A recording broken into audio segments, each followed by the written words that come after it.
So today we're going to go in depth on crime in Salt Lake County and on new bills that are aimed at helping police and helping suspects figure out how to deal with violent situations and the use of deadly force as they respond to such situations. Passed in the 2021 general session, House Bill 237 addresses the ways in which officers can use deadly force and how they're looked at after the incident. An officer, it says, may use deadly force if they're acting in accordance with, well, I'm not sure that in accordance of a court. I don't know if that's what we're talking about. They have a reason to believe the arrest will be defeated by an escape, or the suspect has committed a felony involving harm to others, and the suspect poses a threat to others of death or serious injury. Officers should give a verbal warning prior to any use of deadly force. Okay, I was even a little turned around by the description there. We're joined by Salt Lake County District Attorney Gill, and so glad that you're with us to help us kind of work all of this out. These things do make your head spin a little bit, and you've had to deal with a whole lot of this in the way that you look at officer-involved critical incidents, most often officer-involved shootings in those cases. How does this bill change that, what you look at? Well, you know, in layperson's term, it's really straightforward. So the idea is that if you have an individual who is only threatening self-harm and self-injury, that we should not, as a state agents, facilitate their at the end of their life by engaging in a fatal shooting.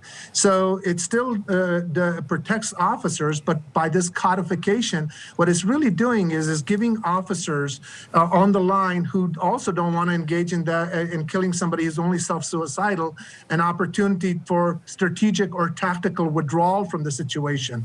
And it also is going to, through this codification, require from agencies to say, have you thought about your plans of how you're going to engage with somebody who is a suicidal person and when the harm is only to themselves? So this is a really important step in that direction, because by this codification, it will help the training and change the culture, and maybe we will have less shootings of people who are only threatening self-harm to themselves. It seems like an intuitive idea, but it is one that really needed the codification to operationalize that training and that expectation. So if I'm hearing you right, what you mean is it basically gives officers a clear red line that it's that this is if this, then this. And if this person is not, there's not someone else in the line of fire, they're not saying, I'm going to do this to this person or to you, but simply saying, you know, maybe they're suicidal, self-harming, or saying, if you come closer, I'm going to kill myself.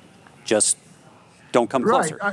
Right now, we have everybody responds in the same sort of fashion, and sometimes we create the exigency, which then we use as the justification later. And if the self-harm is only directed to them, it doesn't mean that you put the community at risk, but it does start to say that each agency should train with that in mind and should be able to allow, once you get there, to be able to strategically or tactically withdraw from that situation.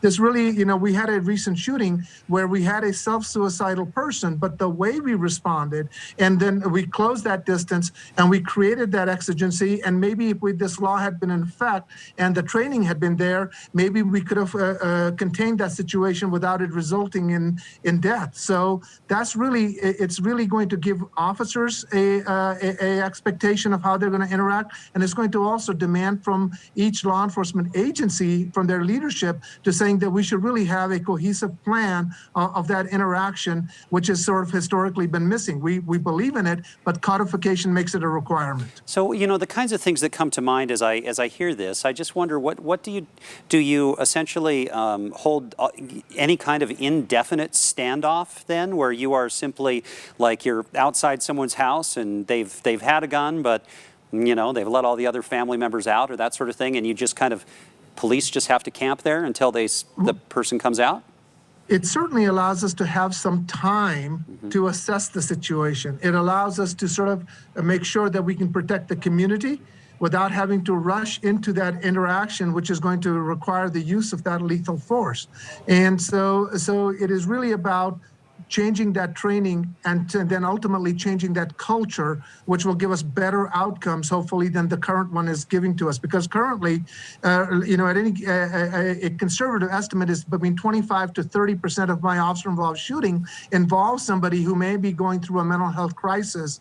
And that doesn't mean that we want to compromise on community safety or officer safety, but it starts to operationalize a different paradigm of training. Okay, so I want to do a 180 here in our last minute, and just ask from the police perspective. I imagine this has been kind of an excruciating year, and how do we get to a point where we understand the social justice concerns and the use of force concerns, while at the same time understanding that these men and women have one of the hardest jobs we can imagine, with so many variables going into every single situation they roll up to.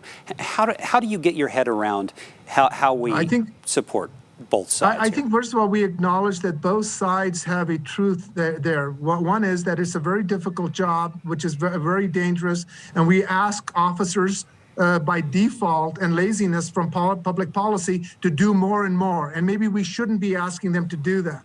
And at the same time, our community of citizens for whom the officers and law enforcement works has a responsibility for a transparency, accountability, and self-reflection, so we can change the laws that more accurately demonstrate the expectations that we have. So there's plenty of work to be done, and the truth is somewhere in the middle.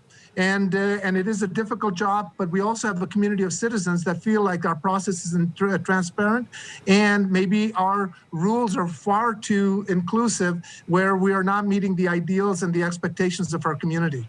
Okay, we're out of time but in the future I do want to continue this conversation. You're always so good to have it, because it strikes me, you mentioned the mental health being involved in so many of these things. It strikes me that we're not providing the resources to deal with those problems before they get to that point. So. Yep. Yeah, I'm sorry I bring up that point when we're out of time, but Salt Lake County District Attorney Gill, appreciate you taking the time to talk us through these things. Thank you.